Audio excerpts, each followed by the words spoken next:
Bonsoir à tous. Depuis plusieurs années, la communauté des Béatitudes est régulièrement à la une des médias. Des affaires de mœurs, des crimes, de pédophilie, des accusations de dérives sectaires ou d'exploitation de ses membres, parfois aussi défaut de paiement, des cotisations sociales, défaillances dans le gouvernement, dérives du fondateur lui-même.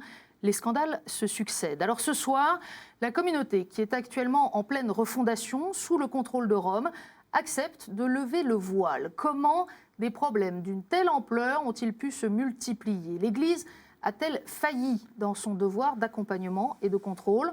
Pourquoi la communauté n'est-elle pas simplement dissoute? Quel charisme authentique la communauté des Béatitudes a-t-elle reçu qui justifie aujourd'hui son existence, et quels garde-fous seront assurés par les nouveaux statuts? Eh bien, nous allons évoquer tout cela sans détour. Sans détour parce que les victimes méritent cette vérité. Sans détour parce que les chrétiens inquiets y ont droit. Et aussi sans détour parce que ceux qui ont donné leur vie en s'engageant dans cette communauté en ont besoin pour que tout ne soit pas sans cesse mélangé. 4 invités ont accepté les règles du jeu et même pour certains proposé cette démarche. Avec nous, le père Henri Donneau, dominicain. Bonsoir. Bonsoir. Mon père, vous êtes commissaire pontifical de la communauté des Béatitudes. Je dois dire que je crois bien qu'à KTO, c'est la première fois qu'on reçoit un commissaire pontifical et nous sommes plusieurs à ne pas très bien savoir ce que c'est. Est-ce que d'un mot, vous pouvez nous préciser la nature de cette mission? Le commissaire est un chargé de mission par le Saint-Siège de gouverner la communauté dans cette période de transition pour lui permettre d'acquérir sa maturité et de voler bientôt à nouveau de ses propres ailes sous la direction de l'archevêque de Toulouse. Alors, l'archevêque de Toulouse est avec nous également. Monseigneur Le Gall, bonsoir. Bonsoir Philippine. Merci d'être avec nous, d'autant que vous êtes, avec le père Donneau, l'un de ceux qui ont jugé nécessaire cette démarche pour aller à la rencontre du public. Vous êtes archevêque de Toulouse, c'est donc vous qui avez érigé en association diocésaine de fidèles la communauté des Béatitudes dans le processus complexe qu'elle vit. Le 29 juin dernier, en la fête de Saint-Pierre et Saint-Paul. Voilà, et on aura l'occasion de revenir sur ce processus. Avec nous également, sœur Anna-Katharina Pollmeyer. Bonsoir. Bonsoir. Alors, vous avez un très léger accent délicieux qu'on découvrira au cours de l'émission, qui nous dit tout de même que vous n'êtes pas dans l'une des maisons françaises des Béatitudes depuis très longtemps. C'est ça, tout à fait. Je viens de l'Allemagne, donc je suis rentrée dans la communauté en Allemagne. Ces dernières 8 années, j'ai passé en Bosnie-Herzégovine et je suis venue maintenant pour être assistante du frère Henri, depuis qu'il est nommé commissaire pour notre communauté. Voilà, assistante générale de la communauté. Et puis avec nous également Monique Hébrard. Bonsoir, Monique. Bonsoir. Vous êtes une consoeur que les téléspectateurs de KTO ont déjà eu l'occasion de rencontrer et surtout de lire, puisqu'en plus d'être journaliste, vous écrivez de nombreux livres.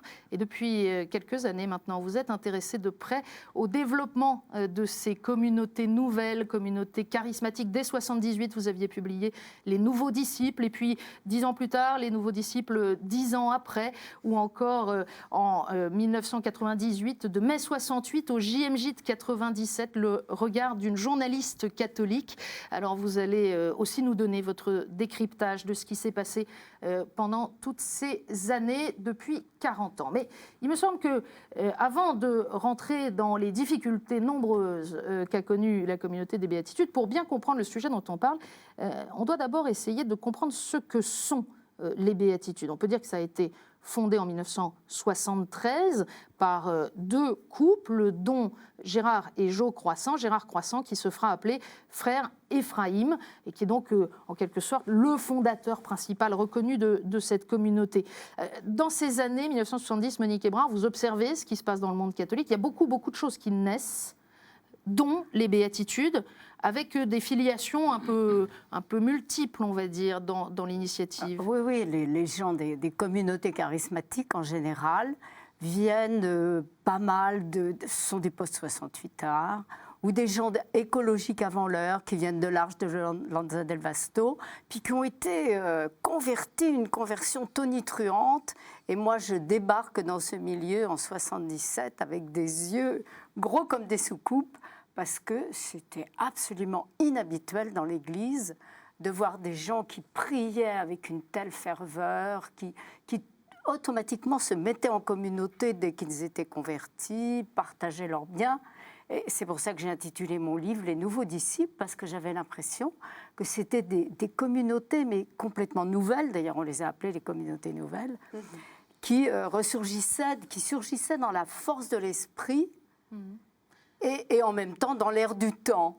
Oui. Il y a vraiment les deux, c'est 68 à la arts, fois le côté... un phénomène sociologique et un phénomène spirituel, et qui est important dans l'Église, qui va apporter quelque chose de très très nouveau dans l'Église, et un espèce de réveil de l'esprit qu'il faut bien le dire, l'Église catholique avait un petit peu étouffé.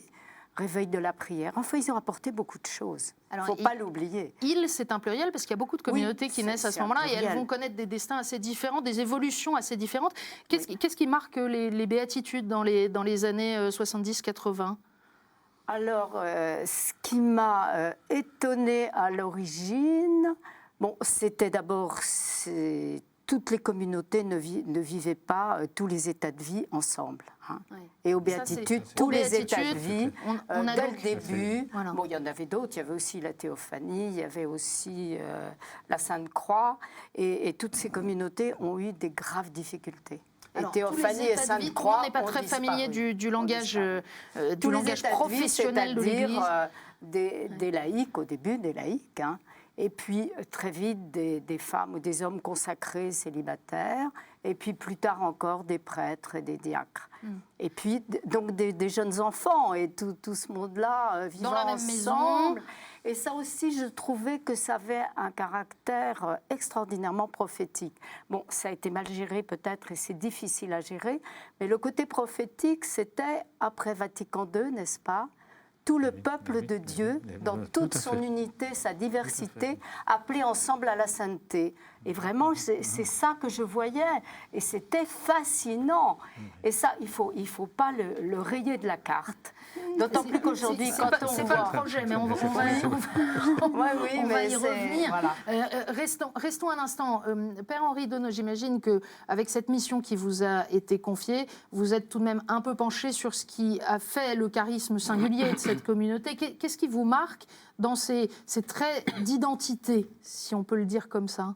Pour rebondir sur ce que vient de dire Monique, je crois qu'un des traits très particuliers de la communauté des Béatitudes dès son origine, ça a été ce désir d'une vie commune radicale, intense, de tous les états de vie ensemble, surtout des laïcs, des familles, des célibataires, puis des consacrés, appelés à vivre comme l'Église primitive, telle qu'elle est décrite dans les Actes des Apôtres. Ils mettaient tout en commun, ils partageaient tout. Hein, ce renouveau d'Église, remettons-nous bien dans ce contexte difficile des années 70, après l'extraordinaire enthousiasme du Concile et une espérance grande ouverte dans l'Église, le désarroi des églises qui se vidaient, des séminaires qui fermaient. Voilà des lieux qui semblaient et qui étaient des lieux de renouveau, où le Saint-Esprit suscitait une certaine application du Concile dans l'ordre de cette communion, cette spiritualité de la communion. Les chrétiens sont appelés à vivre une communion forte, et c'est vrai que la communauté des Béatitudes a bien réalisé cette communion qui n'est pas réservée qu'à des moines qui s'enferment dans leur chartreuse, mais à des laïcs qui vivent ensemble cette radicalité évangélique. Et ça, je crois que c'est un très beau fruit, en effet, directement issu du Concile. Il y a une dimension qui est présente aussi dans d'autres communautés, mais très présente aux Béatitudes, qui ne s'appelle d'ailleurs pas comme ça à l'origine, c'est le lien avec Israël. Oui, l'héritage fondateur, voulu par le fondateur, la manière de vivre cette communion, cette proximité avec le peuple de la Première Alliance, de rappeler cette fidélité, cette sympathie, cette proximité, là aussi, à l'écoute de ce que le Concile nous avait dit de nos frères aînés dans la foi. Donc ça s'appelle en fait les communautés du lion de Juda et de l'agneau immolé. C'est toujours un titre qui est important pour vous aujourd'hui, sœur Anna-Catherine ? Oui, quelque part, si, parce que ce nom qui était notre premier nom, ça reste quelque part un nom caché pour nous, mais quand même au niveau de la spiritualité important. Donc, lion de Juda, quelqu'un a annoncé l'évangile avec force, le lion et l'agneau immolé, Jésus, donc être comme lui aussi dans la croix et d'être là et de ne pas toujours pouvoir faire comme on veut, d'accepter ce qui arrive. Donc on est en plein dedans, je pense. Alors cette radicalité quand même qui marque les fondateurs, qui sont très très vite rejoints par d'autres. Ils sont 4 en 1973, les fondateurs. En 1979, il y a déjà 120 membres aux Béatitudes.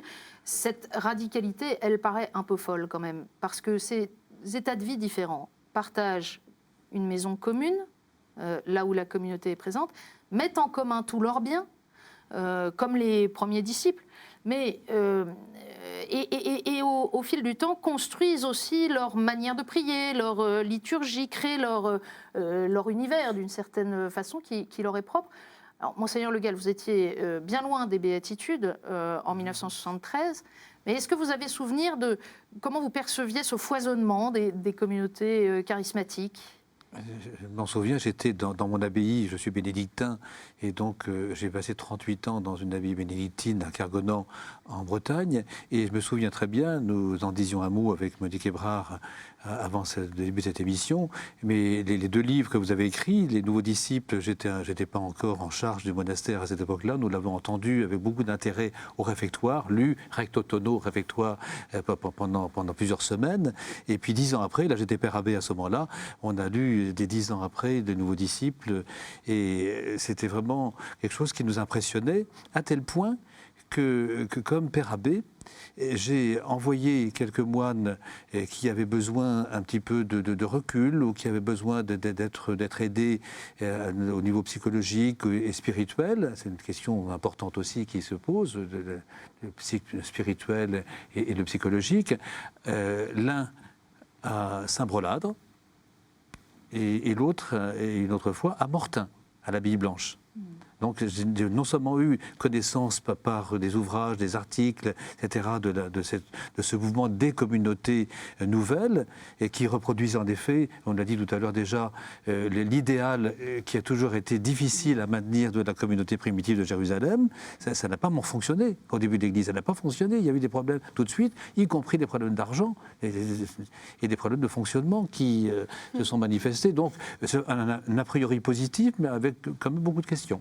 Alors, une des premières choses qui survient dans le jugement populaire, avant de devenir des accusations précises de la part de telle ou telle personne, c'est la question de la possible dérive sectaire. Et les béatitudes ne seront pas seules dans ce cas. On est face à des communautés, il y a un fondateur qui a donc connaissance, non pas seul, mais enfin de façon prioritaire, du charisme de la communauté qui est en train de se construire, et puis des fidèles qui donnent tout leur bien, qui s'engagent. Est-ce que très vite, il y a quand même des alertes ou des inquiétudes que vous sentez ? Moi, d'ailleurs, j'ai regardé sur mon livre, j'avais fait un chapitre où je mettais dérive sectaire, point d'interrogation. Et quand je suis rentrée de reportage, je me suis dit, qu'est-ce que je fais ? Est-ce que je caricature comme sectaire ou est-ce que je me laisse séduire par tout ce dont c'est porteur ? Puis finalement, j'ai opté pour la deuxième possibilité. Mais c'est vrai qu'on sentait qu'il y avait des choses qui pouvaient dériver. Par exemple, une obéissance portée à l'extrême, avec impossibilité de discuter. Il fallait être d'accord ou se taire. Par exemple, le tout spirituel et sensible. Et bon, beaucoup d'évêques et Monseigneur Kofi, au début, leur disaient « mais formez-vous, il faut faire fonctionner l'intelligence, il ne faut pas seulement raisonner dans la sensibilité ». Or, tout était dans la sensibilité, avec en plus un enseignement qui était uniquement donné par le fondateur, pas d'enseignement de l'extérieur. Bon, on pourrait en dire comme ça très très long. Et un tout petit mot sur Éphraïm quand même. Les deux communautés qui ont eu la plus grosse crise, qui sont ce qu'on appelle aujourd'hui Fondatio en 91, et puis les béatitudes, avec une mise en cause très grave des deux fondateurs. Ces deux fondateurs avaient vraiment, quand je les ai rencontrés, un comportement sectaire, je dirais déjà, et que je qualifierais comme des gens incapables de vivre l'altérité. Donc en phase 2, vous étiez soit dans le désaccord, donc vous étiez ailleurs, soit vous étiez dans la fusion. Et cette fusion, elle est allée jusqu'à la fusion sexuelle. Voilà. Mais bon, ça, je ne l'avais pas prédit, bien sûr, mais on sentait, et cette incapacité d'être en face de l'autre comme quelqu'un d'autre, comme l'altérité. Alors, de fait, ces communautés qui laissent place à l'irruption d'un don de l'Esprit Saint à l'Église dans un contexte donné, elles ne sont pas écrites avant de vivre. Donc, leurs statuts se construisent petit à petit et on a vu dans beaucoup de communautés nouvelles qu'il fallait ensuite l'expérience du temps pour stabiliser, à l'aide de la sagesse de l'Église, un certain nombre de règles qui préservent à la fois la liberté et puis le caractère saint de ces communautés avec et santé. Parce que pour ce qui est du caractère saint, même santé, aux béatitudes, il y a eu des dérives, et il y a eu des dérives d'autant moins compréhensibles, ou plus exactement, qui ont d'autant plus choqué, qu'il semble qu'il ait fallu des années, voire des décennies, pour que certaines affaires connues dans la communauté soient portées au grand jour, et soient pour certaines portées en justice. On en a beaucoup parlé à l'automne dernier, puisque c'est le 30 novembre que s'est ouvert à Rodez le procès de Pierre-Étienne Albert. Il était le chantre de la communauté, il a été accusé d'actes de pédophilie, ou plus exactement, il s'est dénoncé lui-même, mais dans des circonstances assez complexes, alors que les premiers soupçons pesaient depuis 1989. On regarde un reportage et on en parle ensuite. Angoissé, tendu et visiblement mal à l'aise devant les caméras, Pierre-Étienne Albert est arrivé libre au tribunal correctionnel de Rodez. Face à lui, une dizaine de victimes. Toutes se cachent le visage, sauf une, Solveig, abusée par l'ancien chantre de la communauté des Béatitudes entre 1989 et 1990. C'est lui qui a baissé les yeux, pas moi. Pierre-Étienne Albert est revenu pendant de longues minutes sur son parcours, son passé de toxicomane, son entrée aux béatitudes, sa guérison miraculeuse. Très vite, il devient un personnage incontournable, la star, l'intouchable, comme dira une victime. Il prétend qu'il n'est pas un prédateur, qu'il n'est pas un pédophile prédateur et qu'il est un pédophile séducteur qui s'inscrit dans la fréquentation de familles et dans l'amitié de ce que lui manifestaient ces familles et qu'il manifestait à ces familles, de telle sorte qu'à un moment, bien sûr, on arrive à des actes déplacés, à des gestes déplacés. C'est ensuite au tour des victimes. Une par une, elles défilent à la barre, elles qui n'ont pas croisé Pierre-Étienne depuis près de 20 ans. C'est un procès qui la ramène dans un état qu'elle n'avait pas connu depuis plus de 15-20 ans. Tout est dit, même s'il n'a pas tout avoué, tout est dit. Maintenant, j'ai besoin d'entendre la justice se prononcer. Ce procès est celui d'un homme, mais il a aussi mis en avant les graves dysfonctionnements d'une communauté. Tour à tour, Ephraim, le fondateur, et les différents modérateurs généraux se sont renvoyés la balle. Personne ne savait et personne n'a rien couvert. Non, je n'ai jamais couvert un pédophile.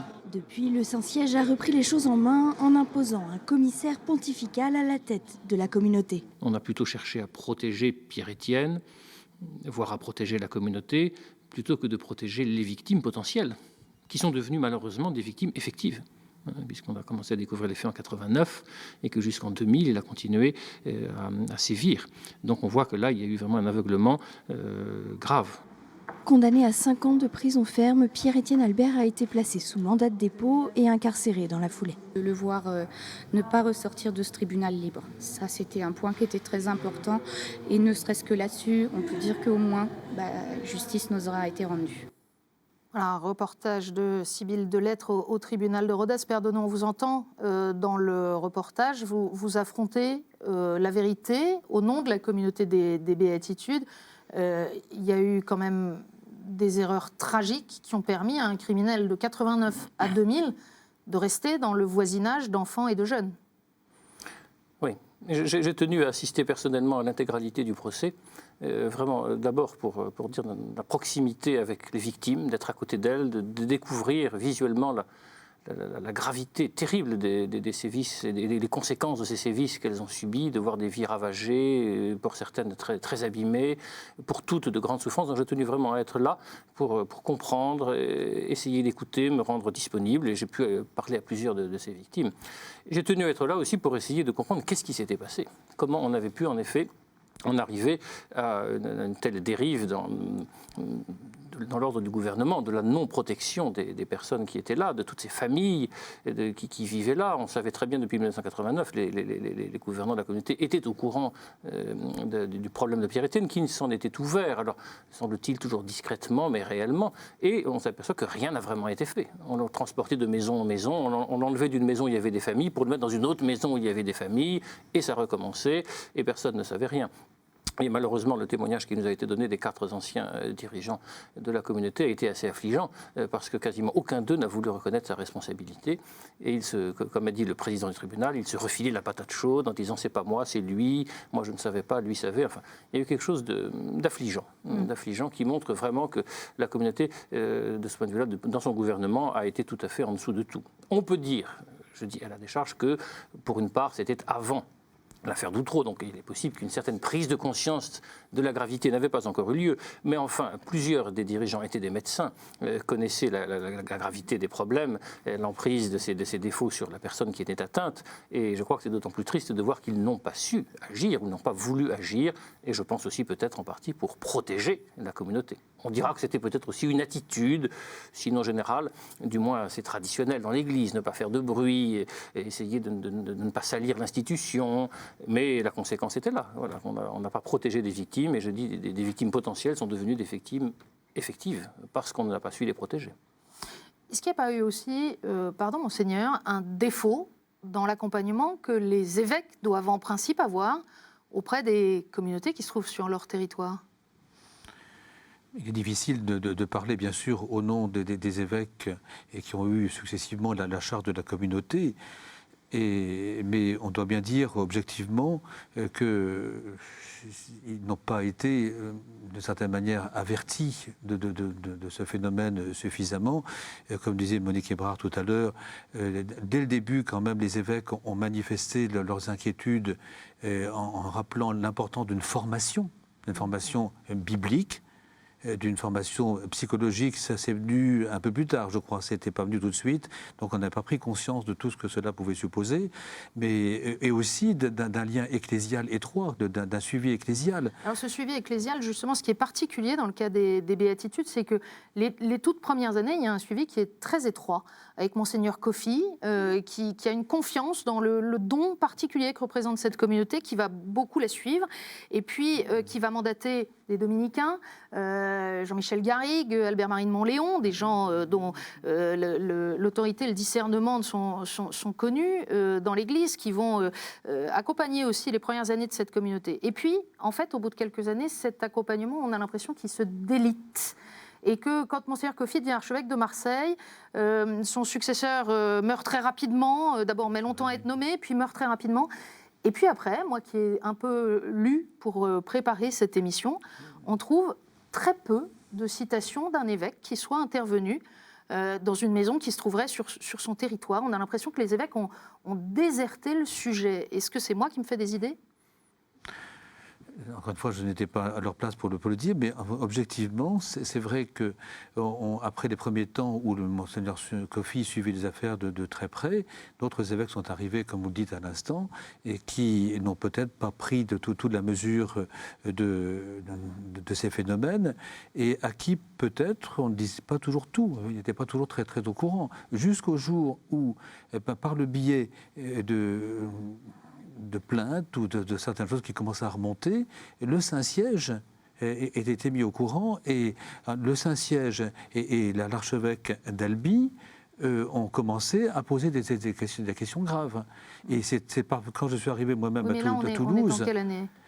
On est dans les années 2000 à peu près, et moi-même je ne suis arrivé à Toulouse qu'en 2006, mais très vite après mon arrivée à Toulouse, on m'a demandé, l'archevêque d'Albi, monseigneur Pierre-Marie Carré, qui avait été un petit peu sollicité pour cela par le Saint-Siège, m'a demandé d'instituer un tribunal pour juger un des modérateurs, Philippe Madre. Tout le monde n'est pas là encore familier avec dans le domaine de la justice ecclésiastique, ce qu'on appelle l'officialité, et qui, donc, à notre niveau, comme dit saint Paul dans ses lettres, avant que ce soit porté, ce qu'on doit faire aussi, et ce qui est en cours de se faire pour Philippe Madre à la justice civile, on doit d'abord essayer de traiter des questions à l'interne. Et à l'interne, avec tous les dispositifs et le sérieux des enquêtes que l'on fait dans le civil.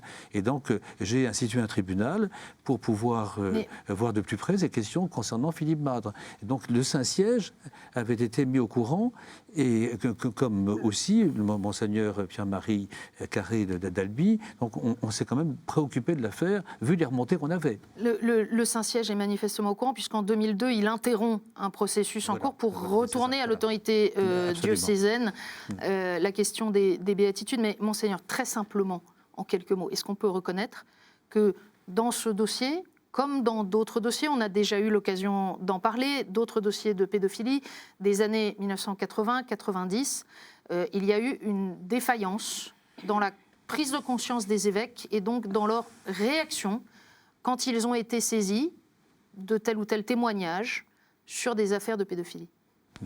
Il est vrai que cette question de la pédophilie, qui a pris une ampleur considérable après l'affaire Woodrow, comme vous le disiez le père un instant, là, donc on n'a pas pris toute la mesure de l'affaire. La pédophilie a toujours existé. Mais dans des proportions difficiles parfois à discerner.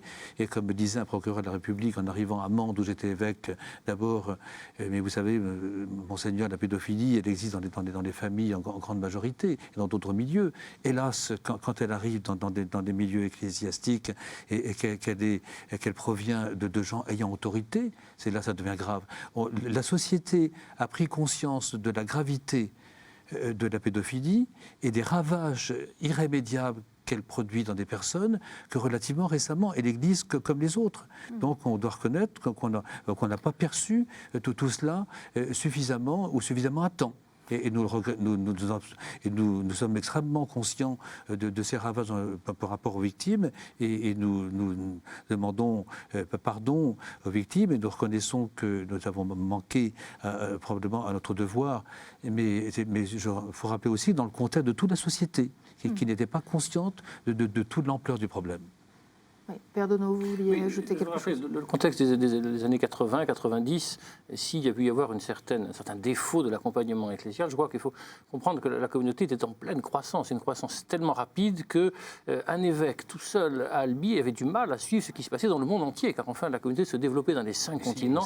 Un archevêque, lui, n'a pas les moyens, d'autant qu'il s'agissait simplement d'une association privée sur laquelle il n'avait pas une autorité aussi forte qu'une association publique, et certainement, il n'avait pas les moyens d'un contrôle plus grand. D'autant que, je crois aussi que dans ces années-là, il faut bien voir que certains milieux d'église se défiaient tellement de ces communautés nouvelles qu'ils ne voulaient avoir aucun rapport avec elles et les critiquaient. D'autres les protégeaient, mais peut-être il a manqué de personnes intermédiaires qui soient capables à la fois de les protéger, mais de mieux les surveiller. Vous voyez, il y avait une certaine dichotomie entre les partisans et les adversaires, a manqué peut-être un regard exigeant, mais bienveillant. Oui, Monique, vous confirmez? Oui, je confirme. Moi, je pensais davantage à Fondation du Monde Nouveau, qui, après la crise, qui a été aussi longtemps cachée, puisque Jean-Michel Rousseau avait des relations sexuelles depuis une dizaine d'années, et il y avait des gens qui le savaient, et on ne le disait pas. Et des relations sexuelles qui étaient symbole d'une meilleure appartenance à la communauté. C'est ça qui est terrible. Bon, mais pour en revenir à votre question, quand la communauté s'est remise en question et est repartie, elle a été accompagnée par des psychologues, Pour le coup, dès 91, si je ne dis pas de bêtises, pour ce qui concerne la grande crise. Et pendant vraiment 10 ans et plus. Par des psychologues, par des théologiens, pas mal de jésuites. Et ça, c'était des gens à la fois sympathisants et très objectifs et très exigeants. Donc ça, c'est important. Et l'accompagnement est long. L'accompagnement est long, beaucoup de gens ont été blessés, il y a les victimes qu'on voit au tribunal, et puis il y a tout l'entourage des béatitudes aussi, qui se trouve profondément blessé par la révélation de ces crimes. Et certains d'ailleurs vous interpellent directement via Internet. Je vous propose qu'on regarde une vidéo tournée par quelques personnes qui habitent aujourd'hui à Bonnecombe, et puis on y revient juste ensuite. Le procès est passé, l'aboutissement de cette douloureuse affaire a eu lieu au travers de la sentence pour Pierre-Étienne, de la libération de la parole des victimes. Je n'ai que croisé le regard de quelques hommes d'église dans le tribunal qui ne se sont pas approchés de nous, qui nous ont bien évités. poliment. Vous savez comment ça fait quand on croise le regard de quelqu'un que l'on ne veut pas voir et avec qui on ne veut pas être surpris. Même que ces hommes d'église, pour certains d'entre eux, se sont approchés avec charité des responsables de la communauté des béatitudes. On aurait dit que le monde était à l'envers. On ne s'approchait pas de nous, c'était tout juste si on n'était pas les accusés. C'est de l'inversion. Alors à travers cette vidéo, je vais imaginer une seconde que je m'adresse à ces hommes d'église. Et j'ai envie de leur dire, vous n'étiez pas là quand les enfants ou les familles sont tombés sur le chemin et qu'ils vous ont imploré d'ouvrir les yeux. Vous n'étiez pas là quand des gens de l'extérieur vous ont sollicité. Vous n'étiez pas là quand nous avons découvert au milieu de notre groupe un pédophile. Vous n'étiez pas là quand pendant 11 années nous nous sommes mis en prison pour faire en sorte qu'il ne sévisse plus. Alors, vos menaces, tout ce que vous faites, essayez de nous arracher un toit que nous avons sur la tête, choisir et peser les mots que vous nous direz pour essayer de nous séparer. Tout cela n'est rien. Il y a une chose que vous ne nous arracherez jamais. C'est notre honneur. Et notre honneur est dans le Christ, car c'est lui que nous avons suivi. Et c'est à cause de lui que nous avons pris des coups. Je ne veux pas de votre place. Je ne voudrais pas avoir le pouvoir de servir et de l'utiliser pour démolir. Je ne sais pas où sont vos consciences. Je ne sais pas si vous êtes encore capable de vous rendre compte de ce que vous êtes en train de nous faire. Je ne sais pas si vous ouvrez les yeux à la lumière de cette histoire. Je ne sais pas si vous êtes capable de vous dire « Mais non, ils n'ont rien fait de mal ». Je ne sais pas si vous êtes capable de nous regarder en face et de nous dire « Venez, entrez, vous aussi vous avez cette place dans l'Église ». J'espère qu'il soit possible, et je le crois, qu'il soit possible qu'un homme d'Église, rempli de sagesse, puisse nous approcher, non pas pour nous dresser un trône, mais simplement pour nous ouvrir un chemin, pour qu'enfin nous puissions respirer et que nous cessions de porter ce poids trop lourd d'accusations et de malversations à notre égard. Voilà, des vidéos de Muriel Gauthier depuis Bonnecombe, il y en a beaucoup sur YouTube. Elles reprennent ces arguments. Alors, Père Henri Donneau, vous avez aujourd'hui toute la responsabilité de la communauté des béatitudes. Je vais vous poser une question très claire, une question fermée, comme on dit dans notre métier, c'est-à-dire on doit répondre par oui ou par non. Est-ce qu'aujourd'hui, il y a des personnes, à Bonnecombe ou ailleurs, qui sont victimes de menaces ou de mise à l'écart des béatitudes pour avoir dénoncé Pierre-Étienne ou d'autres crimes qui auraient eu lieu dans la communauté? Ça, je peux bien attester que pour l'instant, il n'y a personne dans ce cas-là dans la communauté. L'histoire de Bonnecombe est une histoire douloureuse et difficile.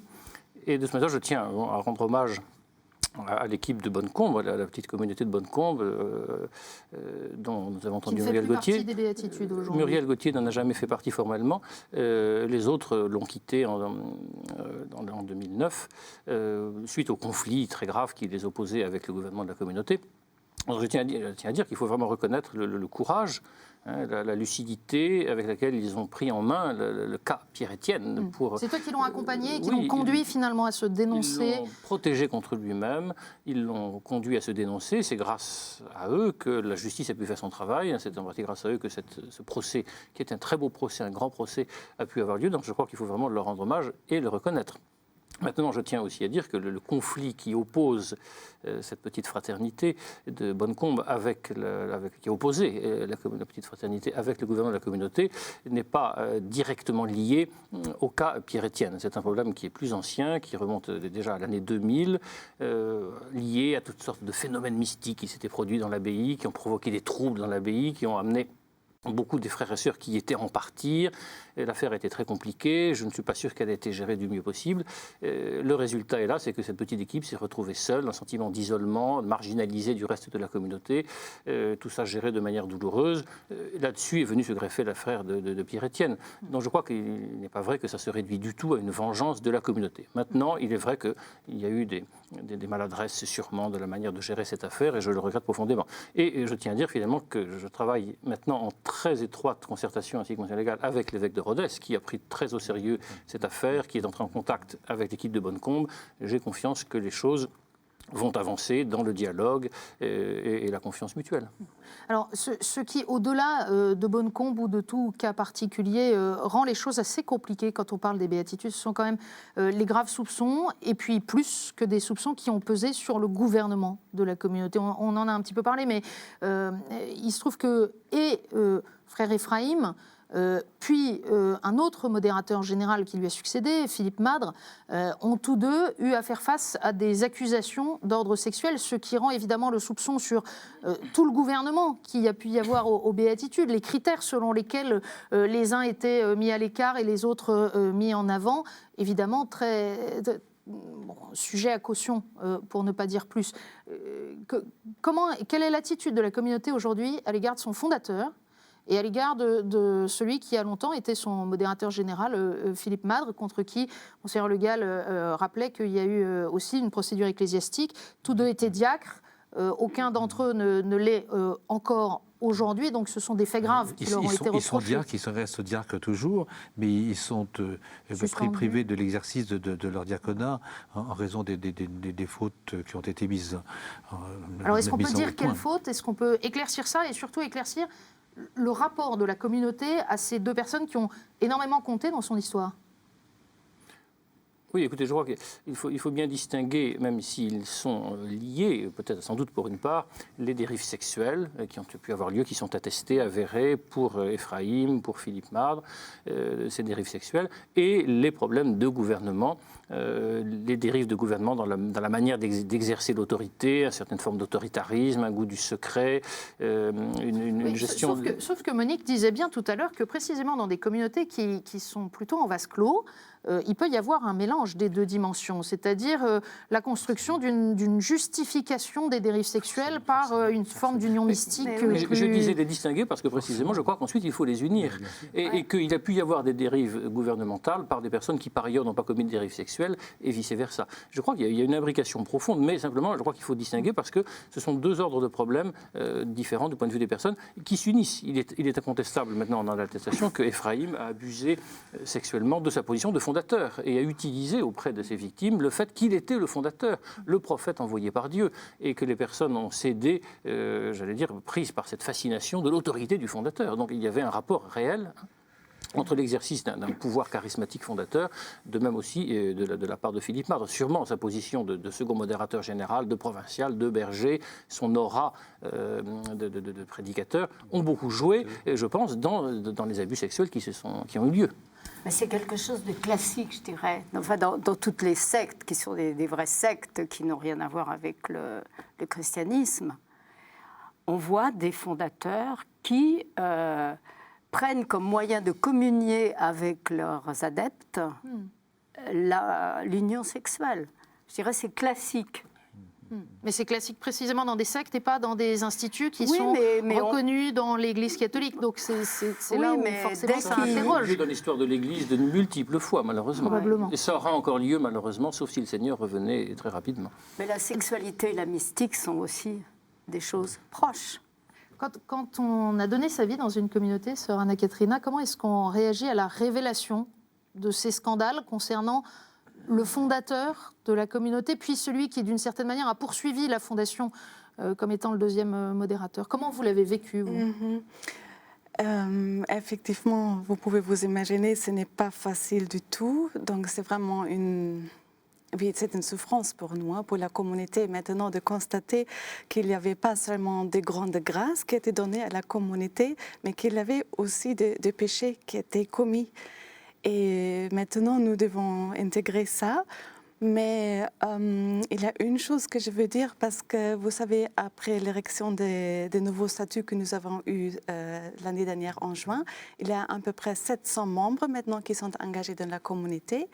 Et parmi ces 700-là, il y a la plupart qui ne connaissent pas du tout Ephraïm ou Philippe Madre, qui n'ont jamais vécu avec eux. Parce qu'il y a une autre génération qui est venue après. Et comme on a dit déjà au début, que la communauté s'est répandue assez vite au monde entier.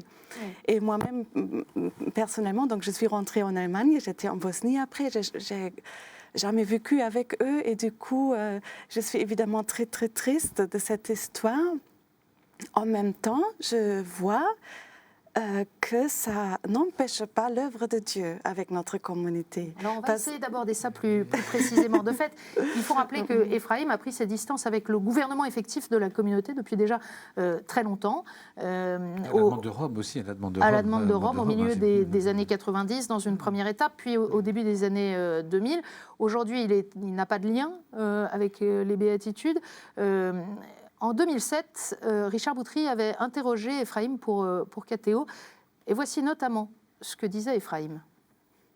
J'ai dit à mon évêque une fois, la seule chose dont je m'enorgueillis, comme dirait saint Paul, la seule chose dont je suis fier, et que pour moi ce serait une catastrophe si ça s'arrêtait, c'est d'avoir donné des prêtres à l'Église.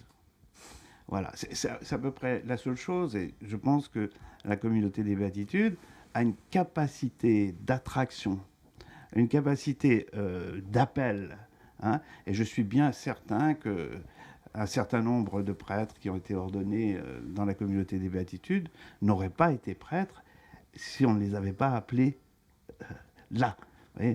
C'est un membre du corps de l'Église qui est quand même fort privilégié. Et ça, j'avoue que si on fermait la formation des prêtres, si on y renonçait, là, je serais malheureux. Père Donneau, comment vous réagissez ? Le théologien que je suis ne peut pas s'empêcher de contester la justesse de la formule selon laquelle la communauté des béatitudes où Ephraïm aurait donné à l'Église un grand nombre de prêtres, c'est le Seigneur qui donne ses prêtres à l'Église par la communauté. Maintenant, il est réel que la communauté a attiré beaucoup de jeunes. Et donc que beaucoup de jeunes ont pu entendre l'appel du Seigneur au ministère presbytéral grâce à la communauté, à son charisme, à son rayonnement. Et ça, c'est une chose réelle. Je crois qu'il faut reconnaître, dès l'origine, la communauté était très attirante, très attractive, a rayonné une joie de vivre, une ferveur de vie évangélique qui a attiré beaucoup de jeunes et a contribué, dans des années difficiles, à garder vif l'espoir que des jeunes hommes, des jeunes femmes pouvaient être appelés par le Seigneur à une époque de crise grave.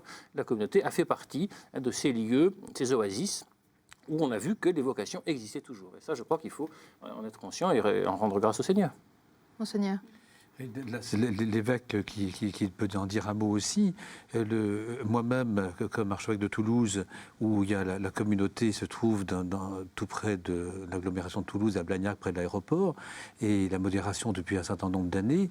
Mais dans la communauté de Blagnac, il y a 2 prêtres qui rendent service aux paroisses voisines et qui sont très appréciés par les curés qui sont responsables de ces paroisses, ou le curé est responsable de ces paroisses. Et je dois dire que les échos que j'ai des évêques qui ont les communautés des béatitudes dans leur diocèse sont très souvent, pratiquement tout le temps, très positifs, et d'abord par la présence de la communauté en tant que telle, dans le diocèse, et par le concours que certains prêtres de la communauté apportent au diocèse. Oui, mais et alors, donc c'est pas positivement.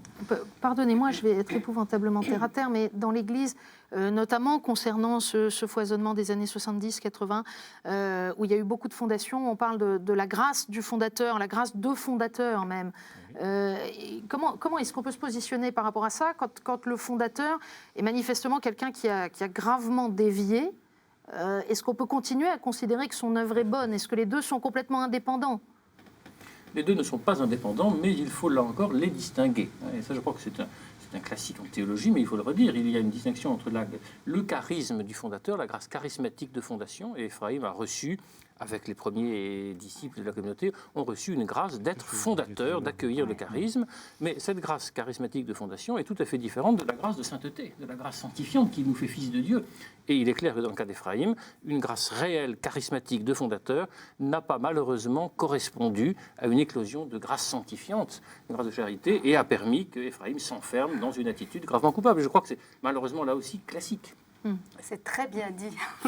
C'est regrettable de la part d'un fondateur, mais théologiquement, c'est une chose qui est tout à fait possible et qui malheureusement se réalise aussi dans d'autres communautés, et s'est réalisée dans l'histoire dans d'autres communautés. Et on ne peut pas juger de manière définitive Ephraïm non plus, il est de toute manière, mais l'histoire de l'Église, comme l'histoire dans la Bible, nous lisons ces jours-ci, dans la lecture courante de l'Écriture à la messe, l'histoire de David. David qui a été l'élu, qui a été comblé de grâce et qui a commis un assassinat et puis un adultère était terrible, les deux étant liés. Et le Seigneur a marqué de manière très, très précise et il a puni un petit peu ces deux grandes fautes. Mais Dieu a laissé ensuite, d'une certaine manière, la grâce le reprendre. Alors nous pouvons souhaiter que dans les deux cas, quelque chose comme ça se passe. Et la Bible, constamment, Saint Paul, là où le péché a abondé, la grâce a surabondé. Donc souhaitons-le. Sœur Anna-Catherine. Oui, il faudrait aussi savoir, à la fois Ephraim, il est le fondateur, mais nous ne sommes pas rentrés dans la communauté à cause de lui.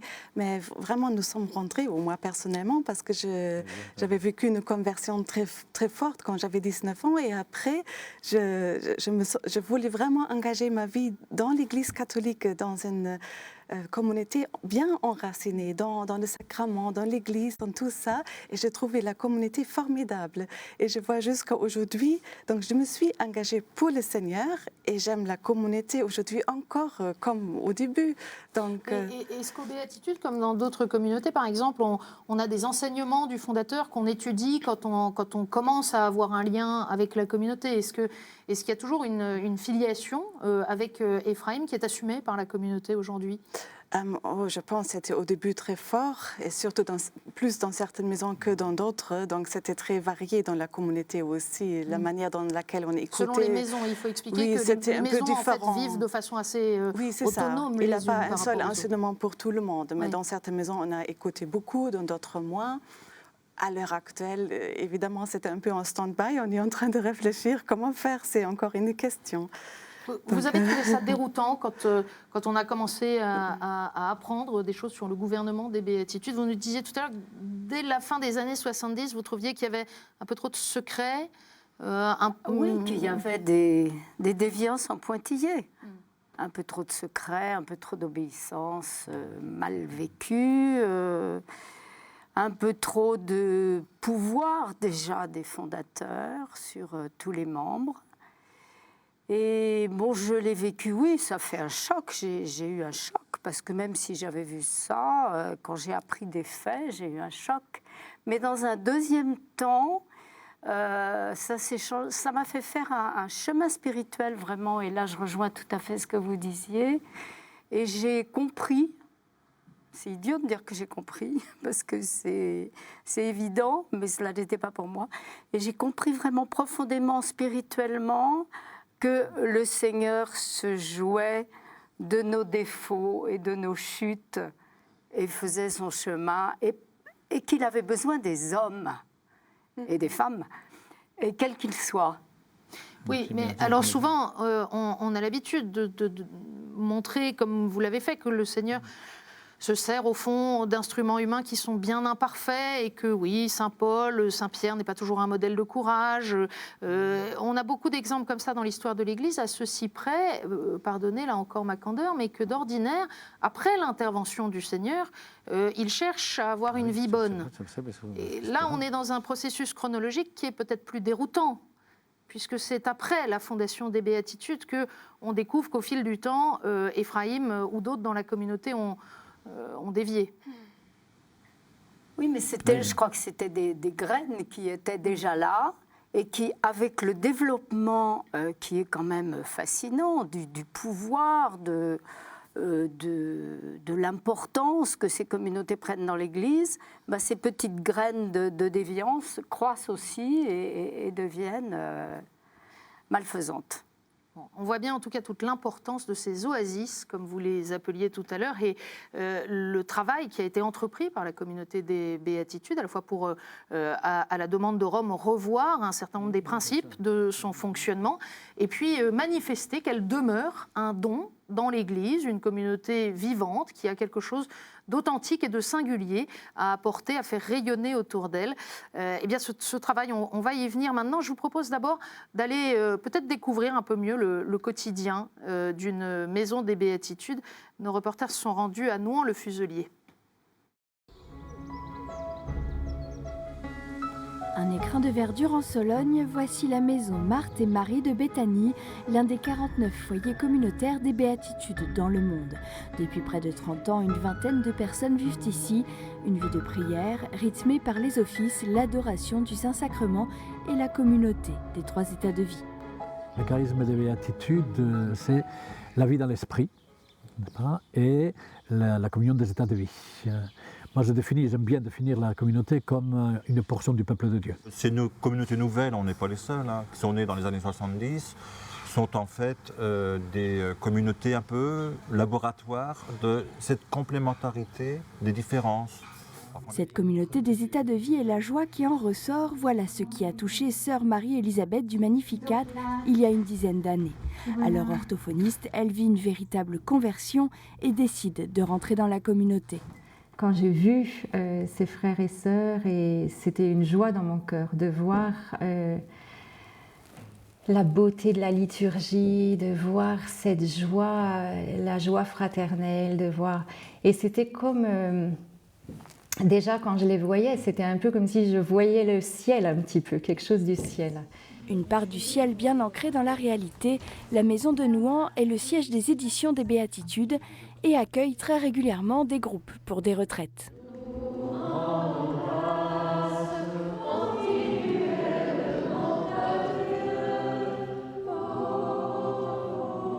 Il est midi et toute la communauté est réunie pour la messe. Ici, la prière rythme la journée, que ce soit les offices, mais aussi les temps d'adoration eucharistique. En effet, chaque communautaire se relaie toute la journée pour une heure de cœur à cœur avec Dieu. C'est enraciné dans la prière, c'est pour ça que notre communauté s'est définie.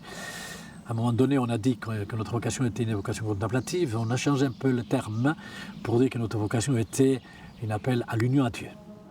La beauté et la ferveur de la liturgie, voilà ce qui a interpellé Anne et son mari en 1998. À l'époque, jeunes mariés, ils décident de rentrer dans la communauté. Depuis, ils ont eu 6 enfants. Ils vivent dans un appartement bien à eux dans le château de la propriété, une manière de pouvoir articuler vie de famille et vie communautaire. Je pense qu'au début, oui, c'était un peu trop mélangé, notre vie à la communauté. On était pris entre la famille et la communauté. Aujourd'hui, c'est beaucoup plus clair. La famille, les enfants sont vraiment la priorité. C'est une vie comme une autre, une vie de famille comme une autre, avec les besoins, tout ce qu'il y a à faire dans une famille. Et puis la communauté est le lieu où on peut se donner, qu'on a choisi en tout cas pour un temps. La restructuration par branche effective depuis quelques mois a été très bien accueillie ici. D'ailleurs, bien avant les instructions romaines, la communauté avait déjà, dans les faits, commencé à dissocier les différents états de vie.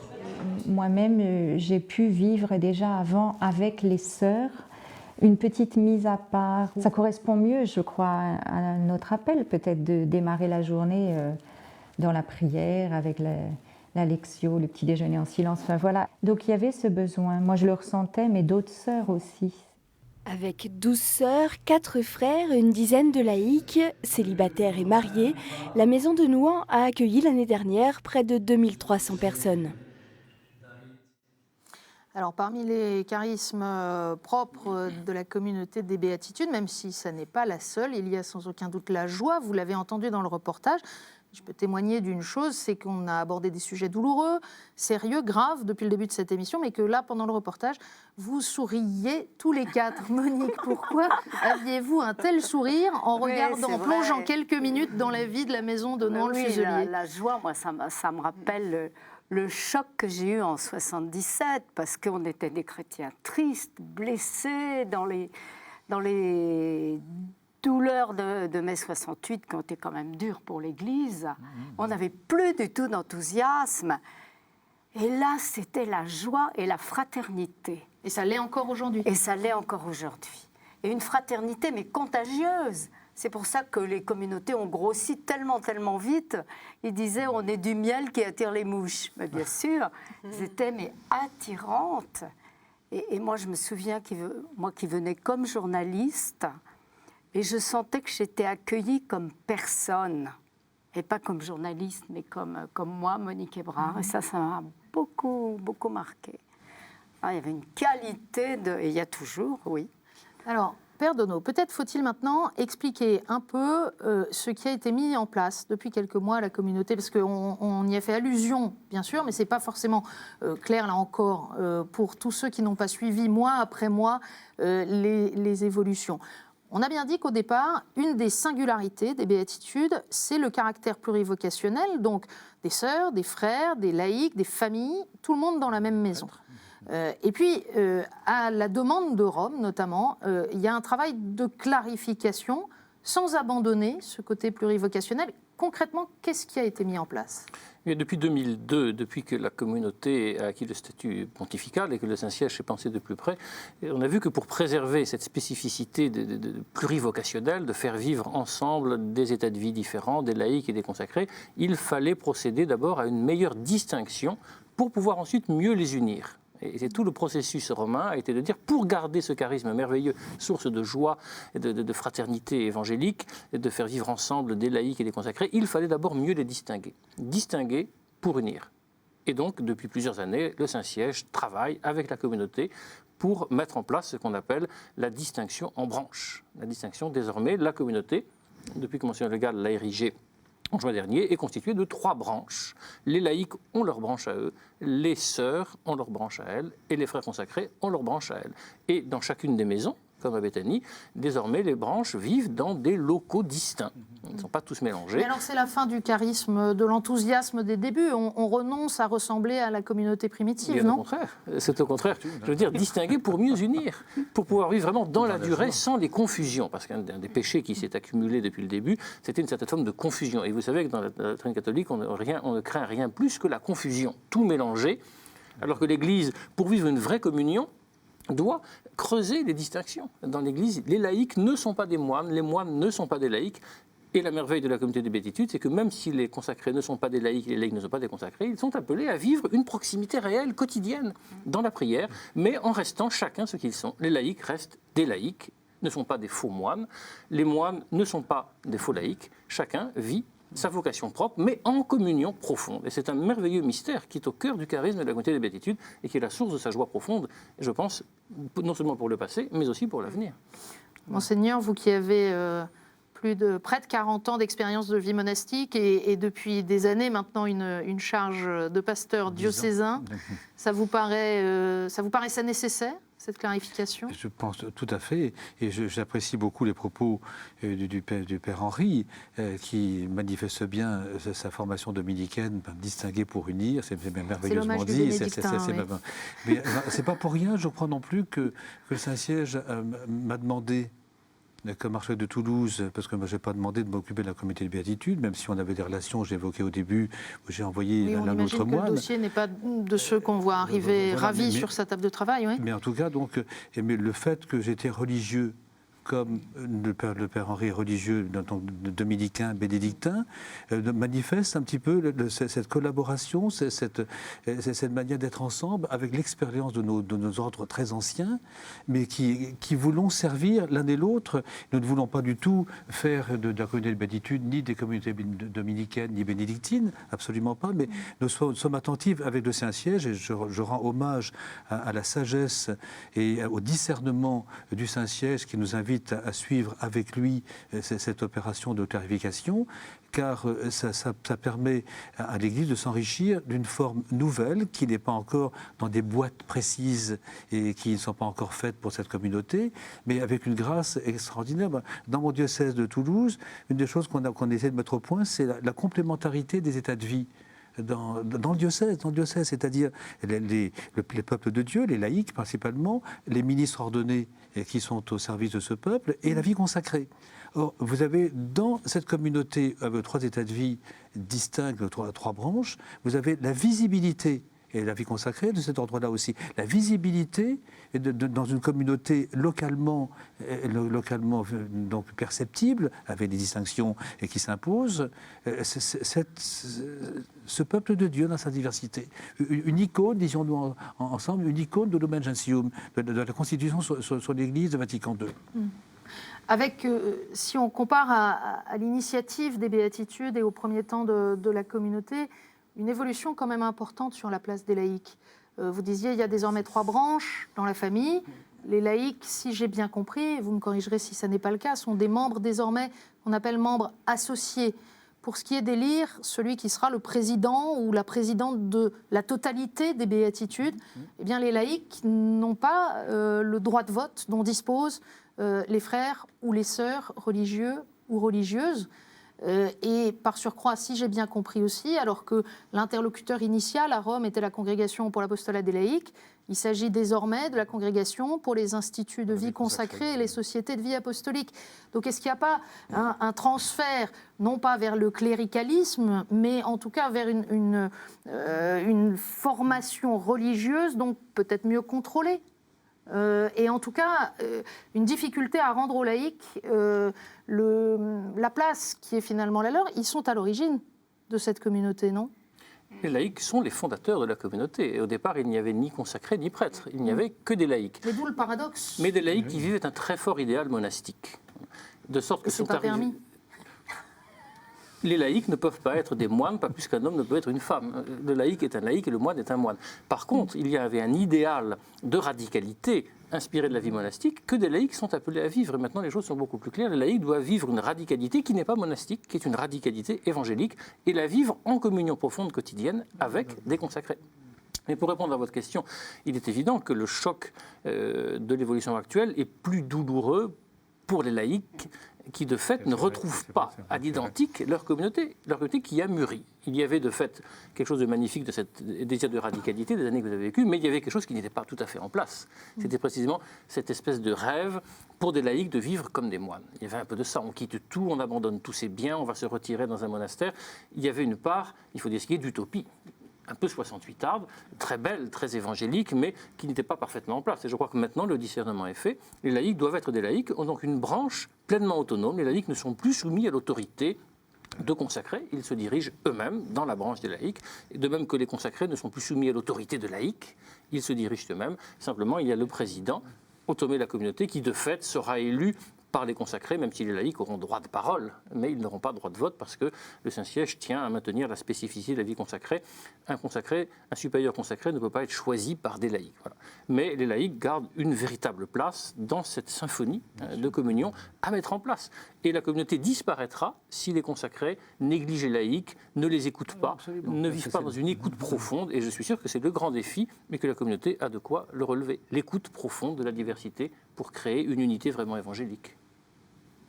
Et le Saint-Siège, comme nous l'avons entendu à la Congrégation de la vie consacrée ensemble plusieurs fois, le Saint-Siège, avec l'opération de discernement ou de correction même qui est en cours depuis plusieurs années, a une grande estime pour ce don de Dieu à l'Église aujourd'hui.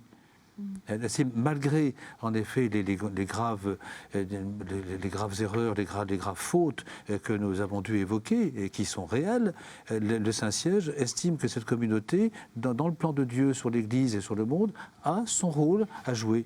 Et le Père Henri, comme moi-même, nous voulons humblement servir. Et ce que disait Monique Hébrard au début de notre rencontre, là, malgré le choc que ça a été au début, vous avez le sentiment qu'il y a un don de Dieu spécifique. Et nous voulons le servir à la demande du Saint-Siège. Parce que j'ai d'abord nommé le Père Henri Deneau, assistant religieux, et puis quelques mois après, vous avez été nommé commissaire pontifical. Mais vraiment, c'est un service qu'on essaie de rendre humblement et pour une communauté qui, je crois, a vraiment de l'avenir. J'imagine que ça n'a pas été facile à franchir comme étape par l'ensemble des membres de la communauté, peut-être plus particulièrement par les laïcs. Sœur Anna-Catherina, est-ce qu'il y a une attention particulière? Est-ce qu'il faut du temps? Est-ce qu'aujourd'hui, en tout cas, ça vous semble reçu par la majorité de la communauté?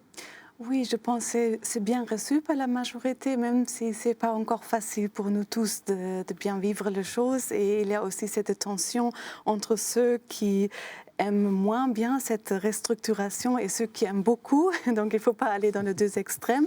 Nous ne voulons pas perdre les grâces. Et les perdants dans l'histoire. Ah non, ça, en principe, ça n'existe pas. Je crois que nous devons plutôt faire attention de ne pas rejeter tout ce qui était donné au début, toute la grâce des débuts, de dire maintenant on fait autrement. On ne peut pas faire ça parce qu'il faut toujours rester enraciné sur les grâces des débuts, mais aussi de se renouveler, d'aller en avant et d'écouter aussi qu'est-ce que l'Église a dit. Pour moi, personnellement, j'espère d'avoir beaucoup de fruits de cette restructuration, notamment parce que autrefois, c'était un peu les laïcs qui vivaient comme des consacrés et des consacrés comme des laïcs. Et du coup, on ne pouvait pas bien répondre aux besoins ni des uns ni des autres. Et maintenant, c'est beaucoup plus clair. Et pour de nouvelles vocations qui vont rentrer, c'est beaucoup plus facile. Et tout c'est fait pour tenir à longtemps après, j'espère. Alors, est-ce qu'on pourrait comparer ça? C'est une question que je vous pose. Je pense à ce qui se passe en ce moment avec toutes les grandes congrégations classiques et tous les grands ordres. Il y a beaucoup de laïcs qui s'adjoignent à eux. Et j'avais un chiffre qui m'a étonnée ces temps-ci. On disait qu'il y a 40 000 religieux et religieuses et 40 000 laïcs qui sont liés de façon différente à ces congrégations et à ces grands ordres. Oui. Alors, est-ce que ce n'est pas quelque chose de... Dans tous les cas, il s'agit vraiment de répondre à l'appel que l'Église a reçu par le Concile, que les laïcs sont appelés à la même sainteté que les consacrés, à une sanctification radicale. Donc, et ça, c'est le signe que le Saint-Esprit travaille. La spécificité, je crois, propre aux béatitudes, c'est que les laïcs ne sont pas simplement autour des consacrés, ils font partie à part entière de la communion localement. Ils vivent ensemble, ils prient ensemble quotidiennement.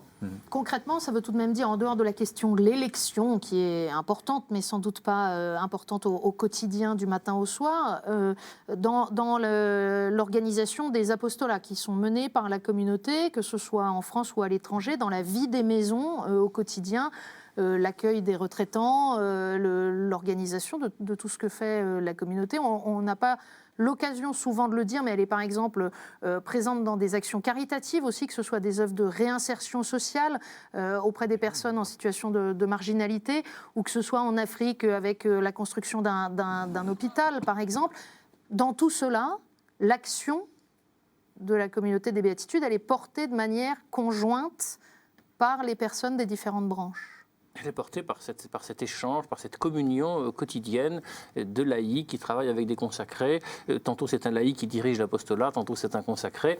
Tout ça se fait en concertation dans cette spiritualité de communion qui est vécue au quotidien pour la prière, comme pour l'apostolat, comme pour la vie fraternelle.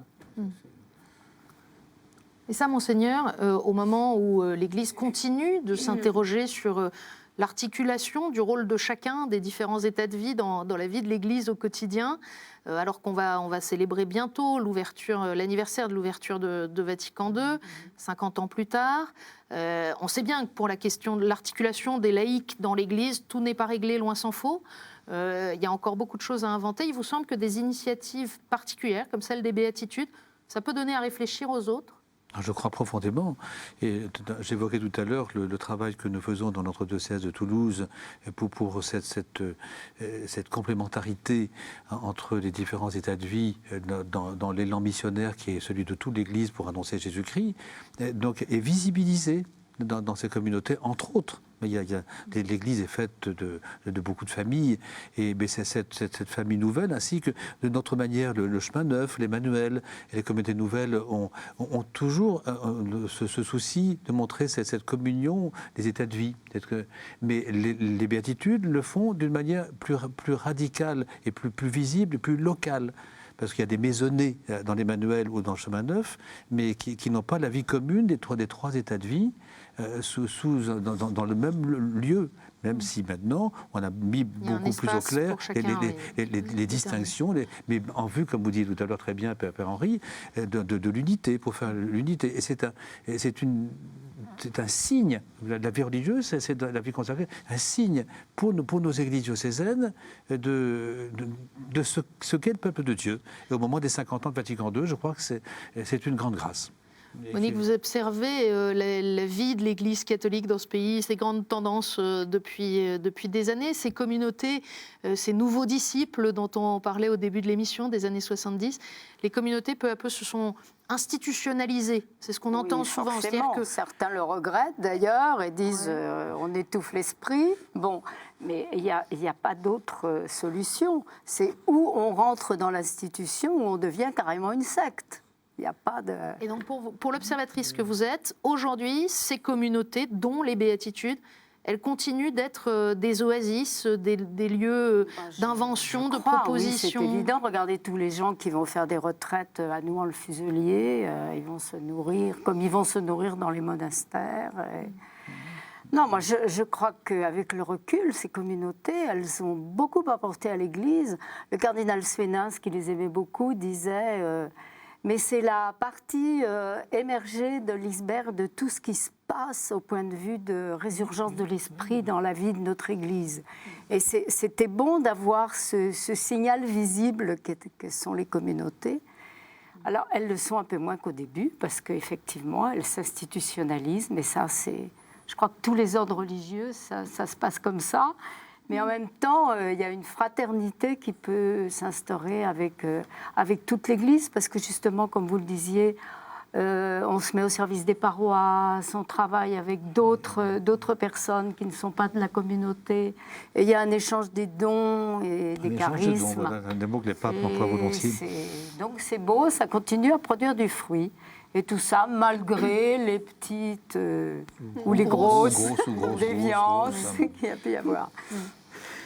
Père Donneau, on vous a donné cette mission, vous ne l'aviez probablement pas demandé, donc on vous a demandé de consacrer un nombre encore inconnu de mois ou d'années de votre vie de religieux sur ce dossier.